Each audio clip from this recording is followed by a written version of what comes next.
बांग्लादेश में हिंदुओं पर हमले के बीच सीएम योगी का बड़ा बयान। पहली बार बांग्लादेश के हालात पर बोले योगी, हमें एकजुट होकर लड़ना होगा। बयान सुन चौंक गए 56 मुस्लिम देश। पूरी दुनिया में योगी का बयान हुआ वायरल। शेख हसीना के देश छोड़ने के बाद बांग्लादेश में उपद्रवी हिंदू और अन्य अल्पसंख्यकों को निशाना बना रहे हैं। देश में 1 करोड़ 31 लाख के करीब हिंदू हैं। उनके घरों और दुकानों को आग के हवाले किया जा रहा है। अराजक तत्व हिंदू मंदिरों को भी निशाना बनाने से नहीं चूक रहे। हालात इतने खराब हो गए हैं कि वहां रहने वाले करीब 7% हिंदू इन दिनों खौफ के साए में हैं। वैसे तो बांग्लादेश में हिंदुओं पर हमले कोई नई बात नहीं है। पहले भी हिंदुओं को यहाँ निशाना बनाया जाता रहा है, लेकिन इस बार हालात और भी अलग है। शेख हसीना सत्ता छोड़ चुकी है और ऐसे में भारतीय नागरिकों का क्या होगा, यही चिंता अब पूरे देश को सताने लगी है। इसी बीच सीएम योगी ने इस पूरे घटनाक्रम पर बड़ा बयान दे दिया है। उत्तर प्रदेश के मुख्यमंत्री योगी आदित्यनाथ ने बांग्लादेश में बिगड़े हालात पर कहा कि पड़ोसी देश में हिंदुओं पर हमले हो रहे हैं, वहाँ मंदिर तोड़े जा रहे हैं। हमें सनातन को बचाने के लिए एकजुट होकर लड़ना होगा। वो जो संतों का संकल्प जब एक दिशा में एक साथ एक स्वर में आगे बढ़ा, अयोध्या में रामलला का भव्य मंदिर का निर्माण का मार्ग प्रशस्त हुआ। और यही मैं आज कहना चाहता हूं, यही मैं आप सबसे कहना चाहता हूं। आप दुनिया की तस्वीर वर्तमान में देख रहे होंगे। कुछ तो हमें इन चीजों को देखना पड़ेगा, क्या है इन सब का कारण।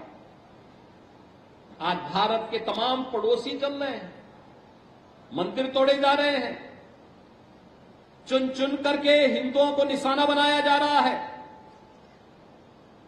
और तब भी हम इतिहास की उन परतों को ढूंढने का प्रयास नहीं कर रहे हैं कि इस प्रकार की दुर्भाग्यपूर्ण स्थिति क्यों वहां पर पैदा हुई है, क्यों पैदा हुई है।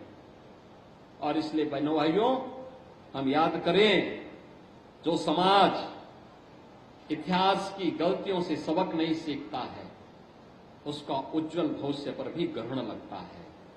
सनातन धर्म पर आने वाले संकट के लिए फिर से एकजुट होकर के कार्य किए जाने की आवश्यकता है। इसके लिए एकजुट होकर के लड़ने की आवश्यकता है।